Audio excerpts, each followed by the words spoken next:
जीवन बिमा जरुरी छ।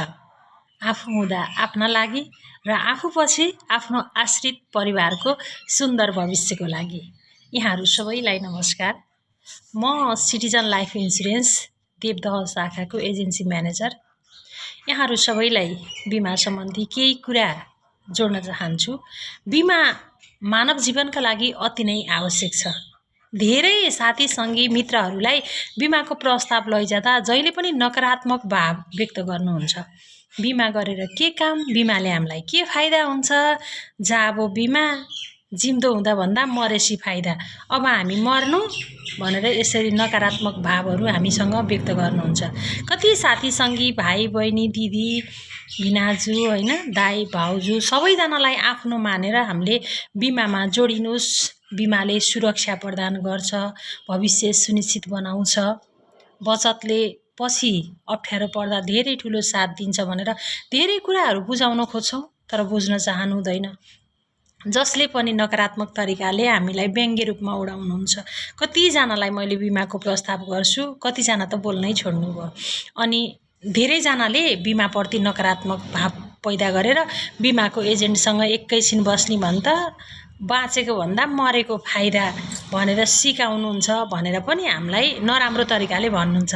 केही छैन, ठिकै छ, समयले त्यो कुराहरू दिँदै जाला, बताउँदै जाला होइन। त्यति बेला हजुरलाई महसुस अवश्य पनि हुन्छ होला। मलाई लाग्छ त्यो महसुस त्यति बेला ढिला भइसकेको हुनसक्छ। हामीले बिमा उमेर सकिएपछि गर्न सकिँदैन, उमेर छिप्पिँदै गएपछि बिमा गर्न सकिँदैन, रोग लागिसकेपछि बिमा गर्न सकिँदैन। हजुर हस्पिटलमा बिरामी भएर उपचारको पर्खाइमा रहिरहँदा बिमा गर्न सक्नुहुन्न। हजुरको आर्थिक अवस्था एकदमै कमजोर भएको बेलामा पनि हजुरले बिमा गर्न सक्नुहुँदैन।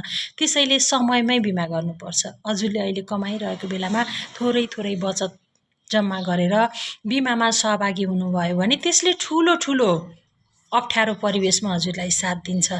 बिमारी भइसकेपछि बिमा गर्न पाइँदैन, बिमारी नहुँदै बिमा गर्ने हो।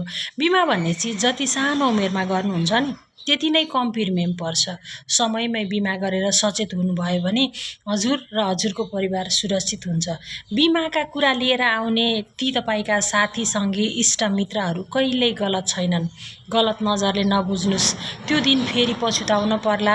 जुन दिन तपाईँको घरमा अप्ठ्यारो पर्ला त्यति बेला त मलाई फल्नाले भने थियो नि, गरेको भए आज यस्तो हुन्थेन भन्ने दिन, त्यस्तो दिन नआओस् हामी भगवानसँग कामना गर्छौँ।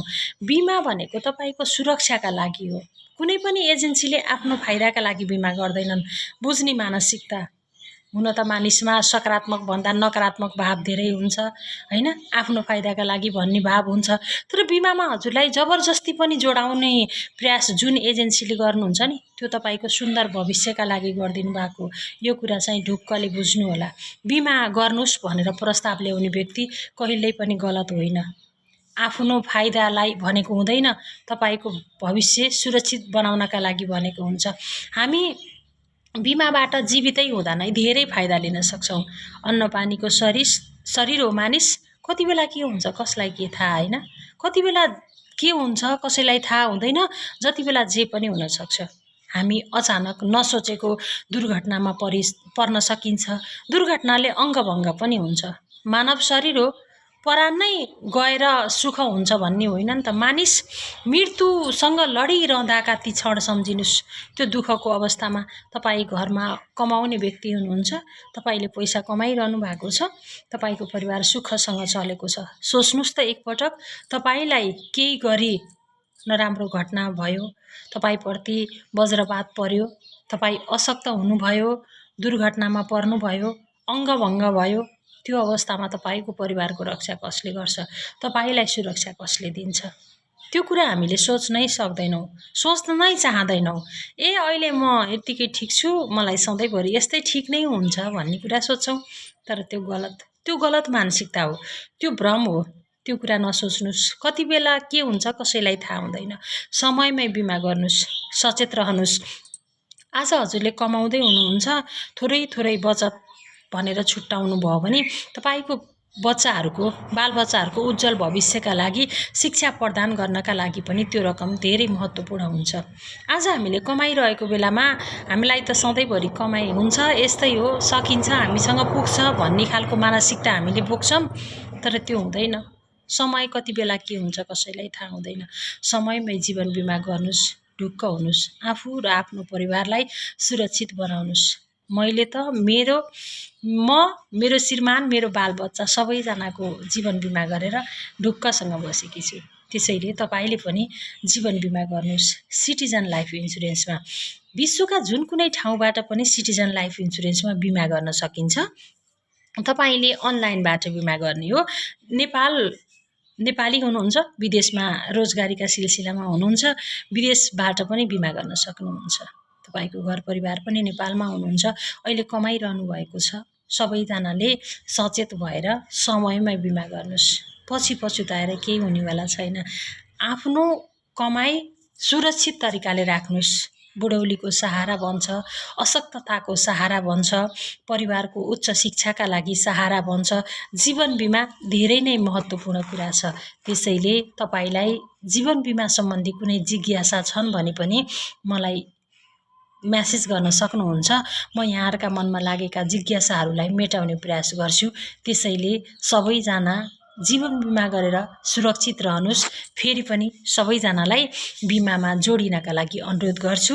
सिटिजन लाइफ इन्सुरेन्स नेपालमै पहिलो पटक 20 घातक रोगको औषधि उपचार, बढीमा 50 लाखसम्म सिटिजन लाइफले दिन्छ। सिटिजन लाइफमा धेरैवटा बिमा पोलिसीहरू छन्। तपाईँ सिटिजन लाइफसँग जोडिनुहोस्, धेरै फाइदा हुनेछ। पछिल्लो समय ब्याङ्क ब्याजहरू धेरै कम भइरहेको अवस्थामा पनि सिटिजन लाइफ इन्सुरेन्सले बचत वृद्धि योजना लिएर आएको छ। त्यसमा सुरक्षासँगै बचत पनि हुन्छ। त्यसले ब्याज दर पनि धेरै दिन्छ। पेन्सन सुविधावाला बिमा योजना पनि सिटिजन लाइफमै छ। शुभारम्भ सिटिजन योजना पनि यसैमा छ। धेरै धेरै सुविधाहरू सहित जोडिएका बिमा पोलिसीहरू सिटिजन लाइफमा छ। त्यसैले आजै तपाईँ र तपाईँको परिवार सिटिजन लाइफमा बिमा गरेर ढुक्क हुनुहोस्।